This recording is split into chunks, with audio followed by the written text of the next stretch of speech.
Hello, boot campers. My eyes look bloodshot, but they're not really bloodshot. Oh, look at this. This is ridiculous. I do it mostly for typing because when I hit the space bar, it's like, oh. So anyway, if you see this, love me anyway. So I'm going to talk to you about labels that we put on ourselves, but more importantly, what we put on our kids. Because I get so many emails from people, moms that are like, I'm having an issue with my son, my daughter, he's this, and then they tell me all the negative things about their child. They're ADD, they're PDD, they're OFD, they're this, they're that, strong-willed, they're this, they're that. And I want to write back, I don't care.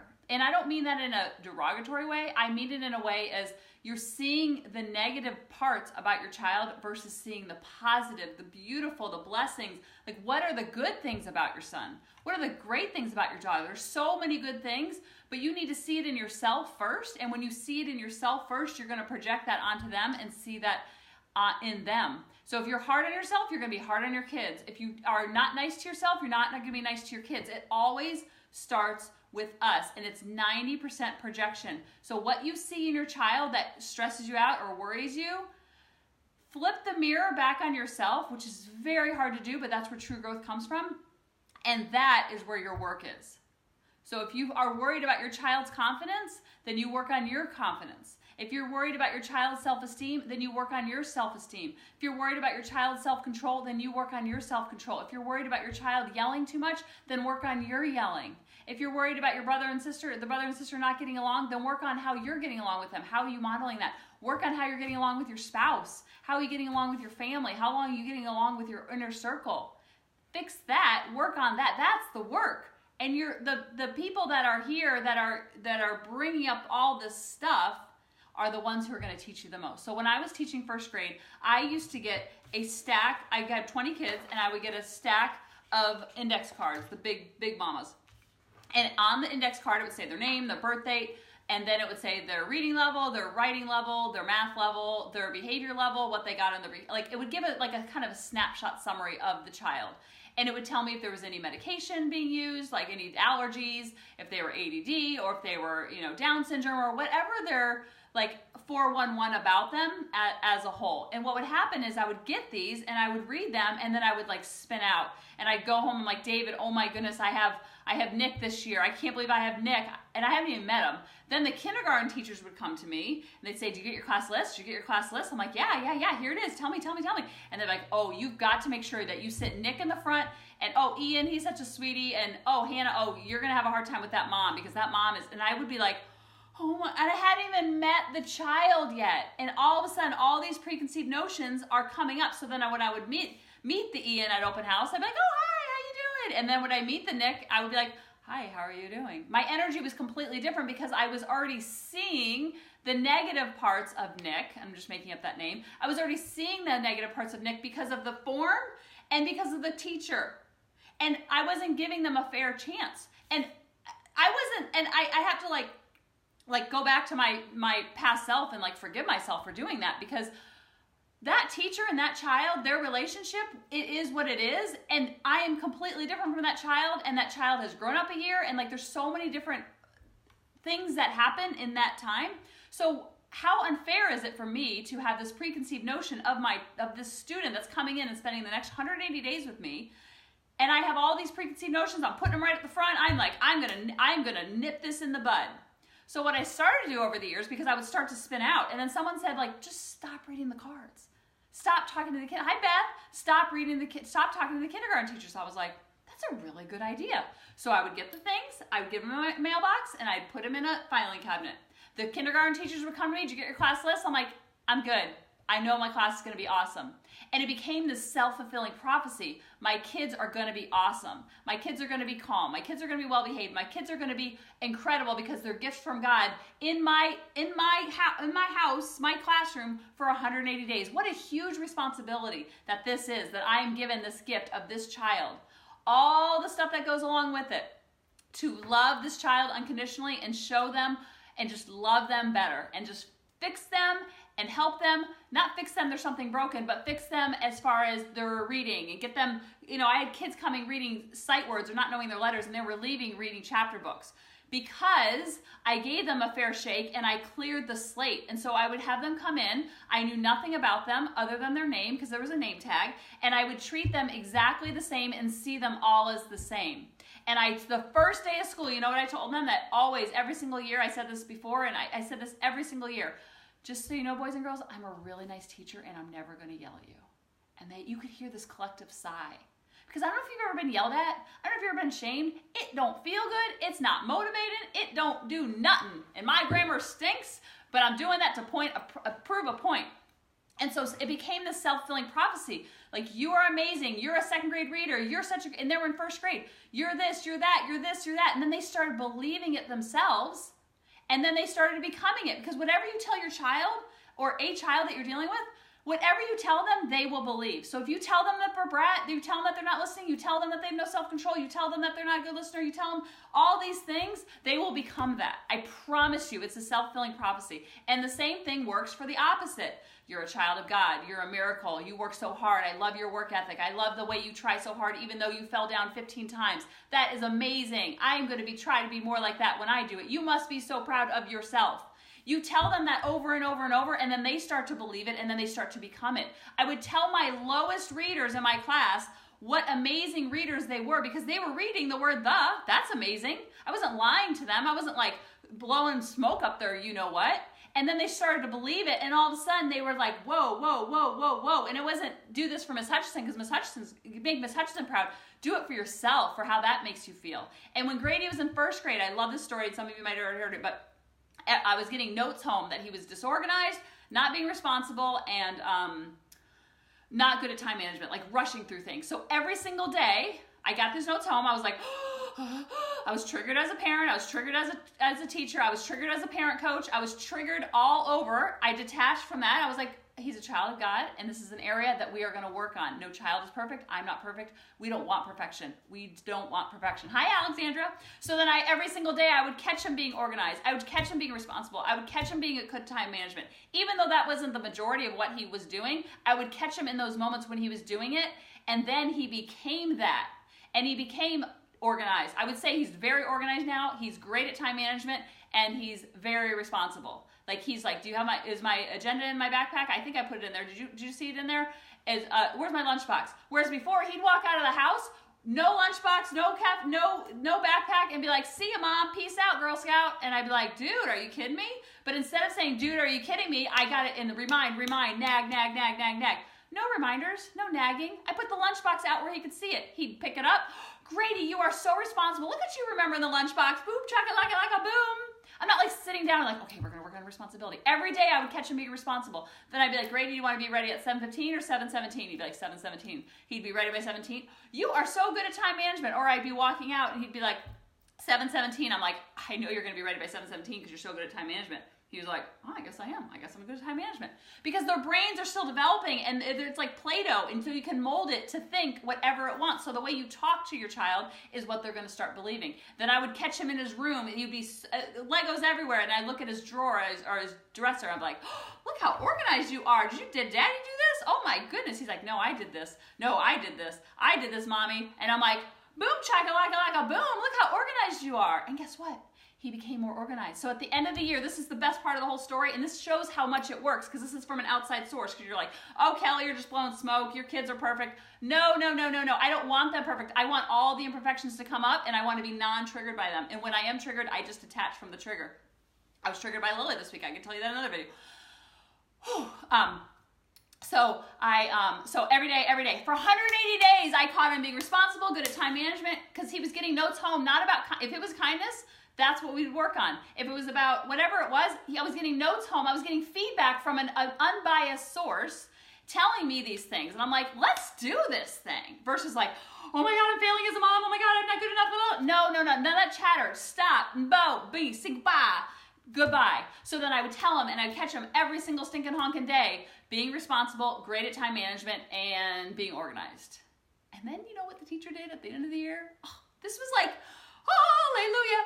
This shows that it works. It's not showing that Grady's a unicorn kid. It shows that this process worked. It worked with thousands of kids when I taught first grade, worked with thousands of kids when I was a counselor, and it worked in my own home. That was a more like, you know, I had like way hyper focus on it. he became that, and then at the end of the year, his teacher, and I'll post it below, for proof, in his yearbook, or end of the year, I do the Dr. Seuss book, at the end of the year, it said, wow, Grady, you've come so, oh, P.S., student of the month 2 times in 1 school year, okay? So that is an unbiased place. So you're like, oh, Kelly, you just think your kids are blah, blah, blah. No. It's not about me. It's about me getting out of the way and reinforcing what I want to see versus reinforcing what I don't want to see. Because if I'm telling them every day, you're a brat, you're this, they will become that. But if I tell them every single day and I'm reprogramming their brain, and so the inner dialogue is like, I'm kicking butt at this life thing. So then they're going to kick butt at this life thing. But if I'm constant nagging on them, just like a husband. No husband wants to be nagged. I don't know if you've ever noticed this, but nagging does not work. So the teacher writes a note in the yearbook, or the Dr. Seuss book, that he hasn't seen it yet, but it said something along the lines of, and I'll show it to you. This is last year. Oh, Grady, you've come so far this year. You started off the year with your pencil pouch all over the place. And she didn't say this, but not knowing your ass from your elbow. Sorry, I just cursed. ASS from your elbow. I never curse. Oh my God, it just fell out of me. Not knowing your right from left is what she was pretty much saying. You were on the Hot Mess Express when we started the year. And now we've gone from that to you helping me be more organized and and reminding me about time tests and things like that. Like, way to go. I hope you always keep that magic alive, or something along those lines. But it was proof that, like, yes, he was struggling in this area, and all kids struggle. That's part of life. It's like, your kid learned to walk, and you're not like, I can't believe you're still learning to walk, and he's like a year and a half. He's like 18 months, whatever the year is at the time. Like, you don't beat them up because they're not walking. They're just learning and growing just like you. So I know Hot Mess Express. So the same thing, what my whole point is that the whole thing works within ourselves.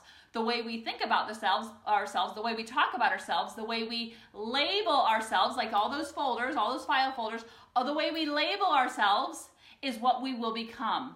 Our inner chatter is the number one thing. If you can work on that and tell yourself affirming things, and look for the good versus not the bad, beating yourself up, because beating yourself up is just a way to buffer and get away from doing action. But if you focus on the things that you're doing right and proud of yourself and having that all inner dialogue and catching yourself being responsible and catching yourself being, but what happens is the brain doesn't want to do all this stuff, and so then the brain says, no, don't do that. You're lazy. You're a procrastinator. You're not good at time management. You're not very responsible. Let's not do that. So the brain starts doing that, and then it becomes a self-fulfilling prophecy, and then you become what your brain tells you that it is. So you put all these labels all over yourself, and then you become that. It's the same with kids. Kids are more moldable because the brain's like Play-Doh. It's still like moldable. But the brain of an adult is like Play-Doh that's been out on a table too long. It doesn't have that neuroplasticity. It doesn't have that moldability. That's a big word, but all it means is that you're believing the labels, and you're character assassinating yourself for something that the brain is actually doing its job, because all it wants to do is seek pleasure, avoid pain, and be efficient. So being efficient is laying on the couch watching Netflix, because the brain's like, dude, we've done enough. We're such a martyr. Like, I just do so much. I deserve this. I deserve this bonbon. I mean, come on. All this restriction, all this. No. We're not a toddler. We got to model and embody what we want to see in our kids, and then we tell ourselves that, and then we become that. So if you're telling yourself that you're lazy, self-fulfilling prophecy, if you're telling yourself that you're irresponsible or not good at time management or a night owl or a morning person or whatever, all these labels, you're pretending like it's your first name and it's your identity of who it is. So when I have people lose weight and they identify themselves as a fat person, as person that needs to lose 50 pounds. When they lose the 50, it's very scary and vulnerable, because then it's like losing their first name. It's like losing who they are. When I tell someone to stop yelling at their kids, or see their kids in a different light, it's like letting go of that identity of, I'm just a mom who has no patience. I'm just a mom who yells a lot. It is what it is, Kelly. That's what the brain likes. It likes the certainty. It likes the routine. It likes to go down the same. It doesn't like me. It doesn't like me coming in and like jostling everything up, because it's questioning everything that you were raised and everything you were told. The brain's like, dude, your parents already told you you're lazy. Like, let's just keep doing that. But it doesn't serve you. So if it's not serving you, then you need to let it go and create new tire tracks, new ski tracks down this slope, and making your brain more moldable, because we have 70,000 thoughts a day, and 80% of them default to negative if we allow it. And then 90 to 95% of those thoughts are unconscious thoughts. So you can see how the brain doesn't like me. It doesn't like all this growth. It doesn't like personal development. It does not like doing books. People tell me, like, I listen to podcasts and it like hurts. It hurts because you're letting go of an identity. It's like, my name is not Kelly anymore. Now you're changing it to Susie. And the brain's about like, dude, it's on high alert. But that means you need to even go even more and question everything. And I tell, hey, Max. Maggie's coming in, making a cameo.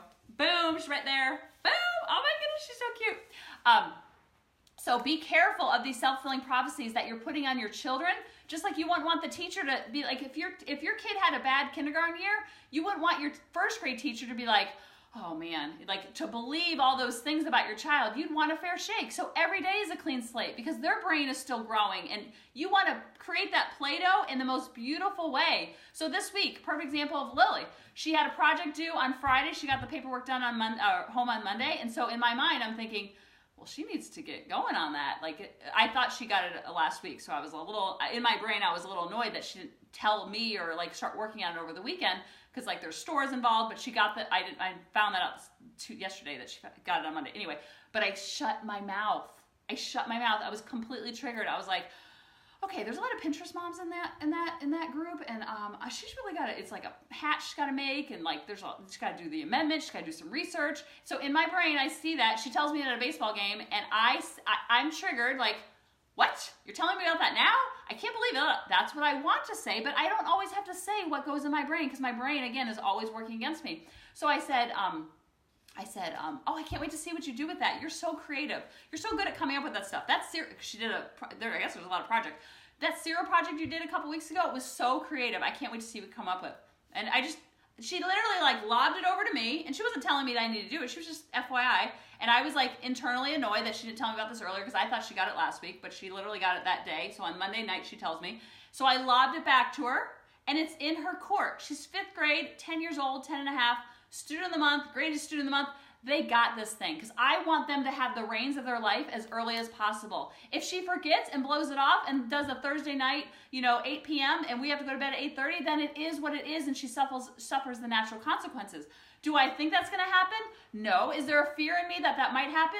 Kind of, but it's very small, so I just attach. That's fear, that's lack. I know Lily's got it. So me not jumping in shows her even more. She's got this. So when she lobbed it to me, I said, you got this, and I lobbed it back. Then we get home, she shows me on the iPad, this is what it is. I'm like, oh, that looks like a cool project. I don't even know all the amendments. I bet you know. Do you know all the amendments? Are you learning them in school? Lobbing it back. She's not saying do it for me, but she's kind of like, and I said, we have when's it due? And she's like, Friday. And still, this in my brain, I'm thinking, you knew about this last week. Why aren't we doing this weekend?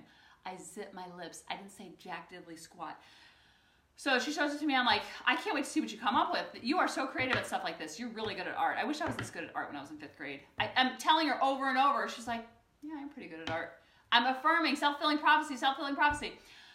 Tuesday comes along, no mention of it whatsoever. I am like, oh my goodness, we've got to get working on this because I'm a taskmaster. I am like crazy organized. She's pretty organized. I am like taskmaster, but I don't want a helicopter. I'm letting her have the reins of her own life. There's not a mention of it. It sat on the kitchen table, the little piece of paper, and I was like, shut up, shut up. I don't know how to say this, shut up. Be quiet, Kelly, be quiet. Zip, zip, zip, zip, zip. So I did not say boo, but I wanted to. So just know that if I'm modeling self-control for her. Just because you want to say something does not mean you need to say it. Wednesday comes along, she gets in the car, she's like, can we go to the dollar store? And I'm like, not so much. She's like, please, I'm the student of the month. That's what she told me. I'm like, oh, this was yesterday. And I'm like, no, we have Maggie, and you can't just spring this on me. I told you on Monday that we can't do anything. If you want to go somewhere, we need to plan it. I said, it's too late to do anything online, so you're going to have to go to a store. But I'm still thinking, like, why didn't you tell me this last week? And then, and she's like, well, how about we go home, do our thing, chill out, and then when Grady goes to baseball with Daddy, then you and I will go to the dollar store. I'm like, that's an awesome idea. And she's like, because I really want to get working on this. I'm like, you are so responsible, Lily. Like, and I'm thinking in my head, like yesterday, like, why is she talking about this? Why isn't she doing this? But I didn't say anything. And then I'm like, you are so responsible. Reaffirm, reaffirm, reaffirm. I'm giving her the reins to her life. I'm like literally handling it over, but I'm like, I told her on Monday, I said, if you need to go anywhere, let me know. We'll plan it in our week, but there's nothing we can do online. I am not rush shipping anything. She's like, I want to get one of the... So then we went to the dollar store, and when we're in the dollar store, again, helicopter mom wants to come in. I want to because I'm pretty creative when it comes to this stuff. I'm just saying, I got some good ideas, but I'm not getting involved. I'm there to support. I'm in the stands. And so we're at the dollar store. I'm like, I'm going to go to the card aisle. You do you, I'll do me. I'm still there from far apart, kind of like supporting from afar in the stands, cheering her on. I'm here if you need me. Here's your water if you need it. Get back on the field and do this life thing because you rock it out. You can do this, girl. And so we're at the dollar store. She gets her little, she's like, can I get some stuff to decorate Grady's room? And I was like, oh, you are the nicest sister on the planet. Are you serious? She's like, can I do my room too? I'm like, of course you can. And so she gets all these decorations for Halloween for Grady's room. And she's like, I want to surprise him. I'm like, that's such a good idea. You're so sweet. You're so thoughtful. I wish I had a sister like you when I was growing up. No offense, Molly Jen. But I'm just constantly affirming her kindness, her heart. It's like, you have such a beautiful heart and you're super responsible. Like, win-win, baby. No wonder you're student of the month. Affirm, affirm, affirm, affirm, affirm. We get home. She's like, she gets all the dollar store stuff. She's like working on it completely independently. I was doing Beachbody stuff. I was like making packages, sending people care packages and gift packages. I was there on standby if she needed, but not like, so then I walk over and I'm like, oh wow, you got all that done already? You're super creative, girl. And she's like, I am pretty creative. And then she's like, what about, she asked me, so she's inviting me now into the project. She's like, I'm not sure how to get such and such on the hat. And I go, why? Because she had like block letters and it wasn't going to fit on the hat. And then I said, what about if you did the block letters and then you hand wrote it and then you did it? And she's like, no. I'm like, you know what? You got this, girl. So she doesn't even want my help. She just wants to like bounce things off me. So I'm there as a bouncer, but I'm not there as a doer. So I'm completely detached. She's on the computer. She's like, can you help me get this thing on PowerPoint, blah, blah, blah. And I'm like, sure. Can you shrink this down? And then she said, she goes, do we have any 9-volt, any of those flat batteries? I'm like, 9-volt? I'm like, I don't think so. And she's like, I can't get this thing off. And she's like, do you know where, and she's like, can you do this? And I'm like, I think Daddy's screwdriver's in the garage. Again, lobbing it back to her. I'm there to help, but I'm not there to do. Like, I want her to figure it out. She's like, okay. And so she's like going all around and she's like, do we have any of those flat batteries? And then I'm like, no, but she's like, can we go to the store and get one? And then I was like, well, we can't go now. And she's like, I said, Daddy might have one. Let's ask him when he gets home. And then I said, and she's like, good thing I finished this on Wednesday because then I have a whole day to like add the finishing touches. I'm like, yeah, you're really good at that time management thing. I said, so now here's my chance. No, I said something like, oh, this is when she says it. She's like, I can't believe she just tells us about this on Monday and it's due on Friday. I can't believe that. And I was like, oh my good. I was like, what? You found out about this on Monday? And she's like, yeah, can you believe it? I'm like, no, I can't believe it. I said, this whole time I'm thinking you got it last week and I'm biting my tongue showing, like, trying not to like be like, Lily, don't procrastinate. She's like, I never procrastinate. I'm like, I know, you never procrastinate.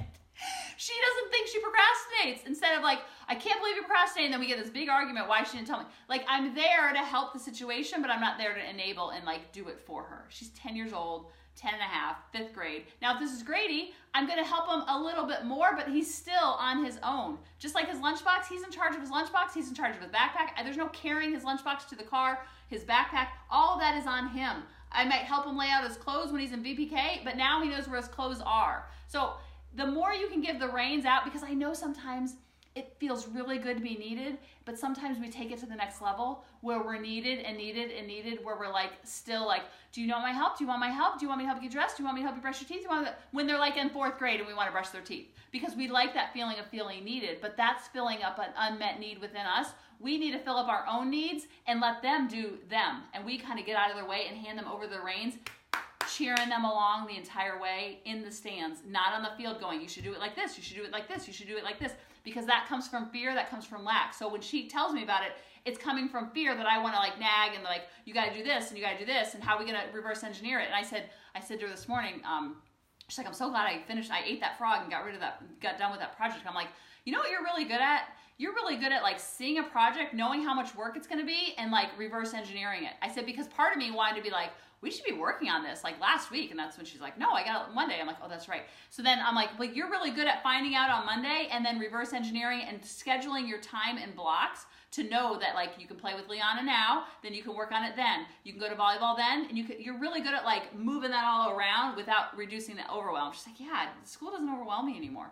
So I'm creating this mindset within her of abundance and love instead of fear and lack. When are you going to do it? When are you going to do it? Where we got to go? Well, I think you should do it this way. Do you see the different energy? That she knows I'm there cheering her on, but I'm not there to like do it, because then she's going to flop when she's on her own or I'm not around. I can't always be there when she's at school. But now she has the mindset that anything that comes her way, she has the mindset to tackle it because her inner voice is so strong. And Grady's inner voice about being responsible, or Grady's inner voice about being organized, carries with him when he's at school or when he's not around me, when he's at church, when he's at Sunday school, that anything that comes his way, he can handle. Because we can do hard things through Christ who strengthens us is our complete family motto.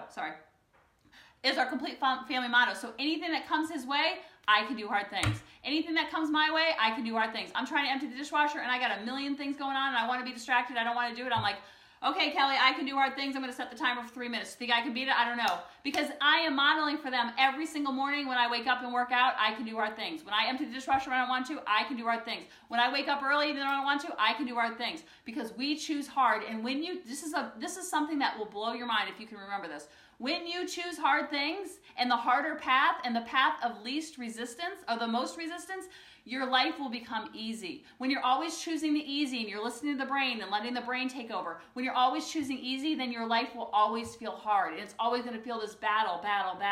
But when you know that the brain is working against you and you override the brain and you live from that heart space, you're not only going to improve your life and get the body of your dreams and the family of your dreams and the relationship with your kids of the dreams, the house of your dreams, the husband of your dreams. All that stuff is going to happen and you're not going to have so much battle, because when you choose hard, then your life starts to feel easy. But when you always choose easy, like not choosing vulnerability, laying on the couch watching Netflix instead of doing what you need to do, when you're always choosing easy, then your life will start to feel hard, and it will feel hard every single day. And then you're teaching that to your kids. Let's choose easy, let's choose easy, let's choose easy. And then they're going to be like, why is life so hard?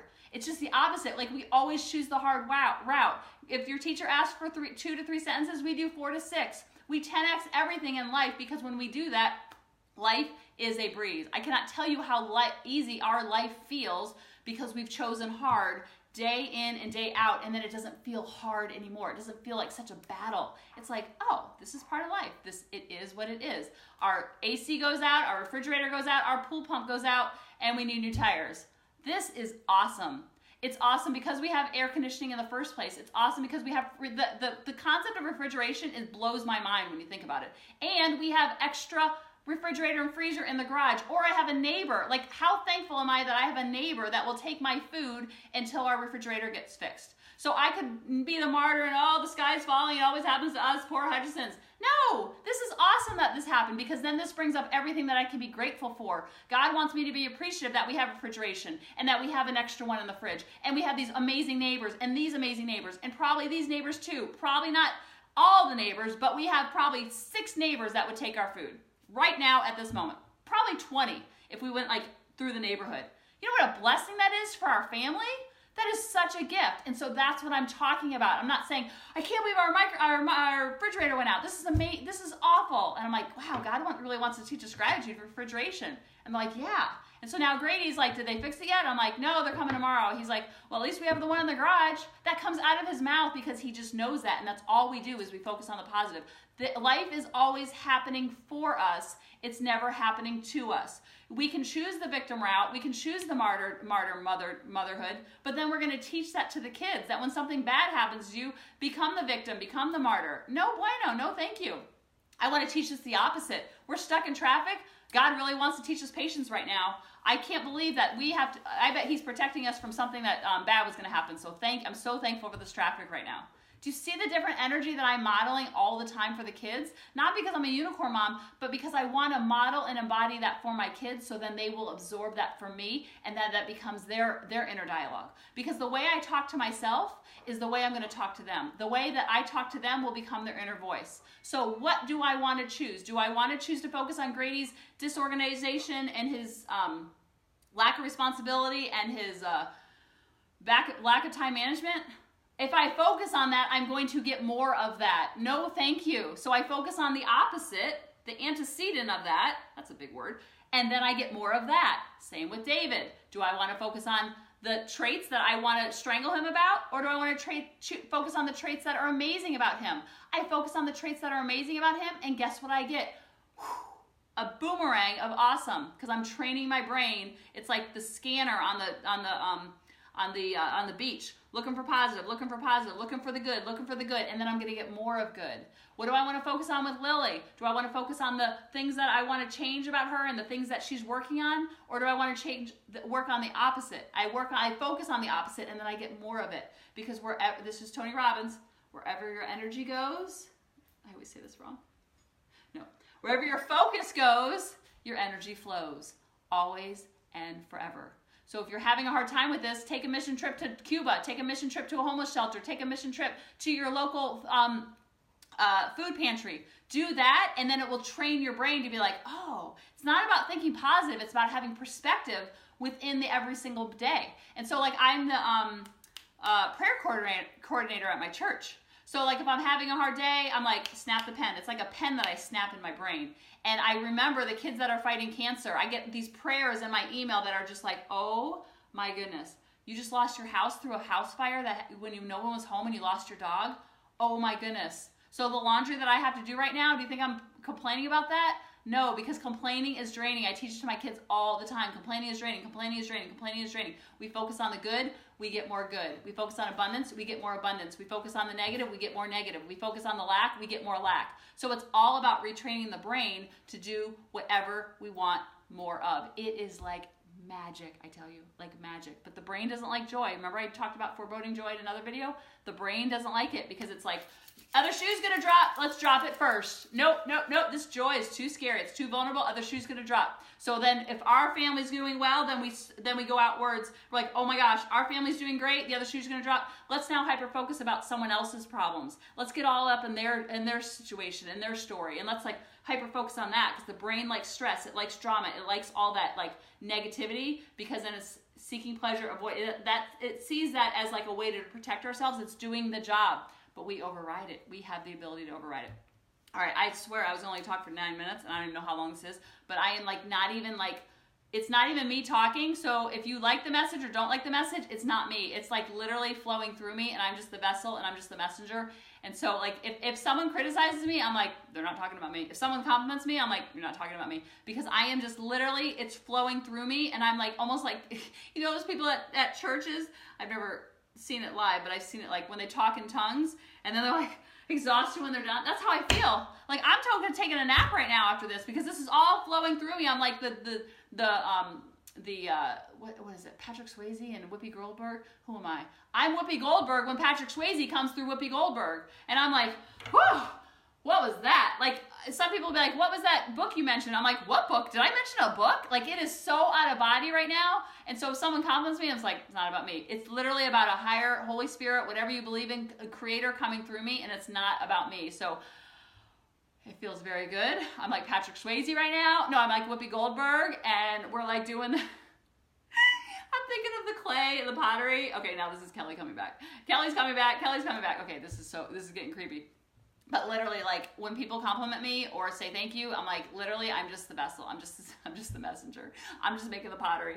I'm just Patrick Swayze coming through Whoopi Goldberg. I'm just a Holy Spirit, God, creator, the stork, the universe, whatever you believe is flowing through me and out of my mouth. So if you say, what book is that? I'll be like, I am not going back and listening to that. So if you could tell me a little bit more about the book, I will be happy to tell you about it. Or I think I said I was going to post a picture below. I don't even know what that picture was. So tell me what the picture was, or tell me anything you want more information about, or foreboding joy. I probably said I was going to post that video, and I will, or PM me, or I don't even know. Just let me know, and I will comment below. Whatever I said, I'll comment below. I love you guys. I hope this helped. If it did, please tell me your biggest takeaway, because nothing bums me out more when I'm like, what's your biggest takeaway? And it's like crickets, crickets, crickets, crickets, crickets. And then someone will ask me like, how do you get your kids to behave at school? I'm like, did you not see the video I did when I was the Holy Spirit? Like, go watch that. Like, my emails are literally like all answered in a video. So stay with me, people. I know I can get long-winded, and I'm so working on that every single day. All right, I love you guys. I hope this helped. Please comment below.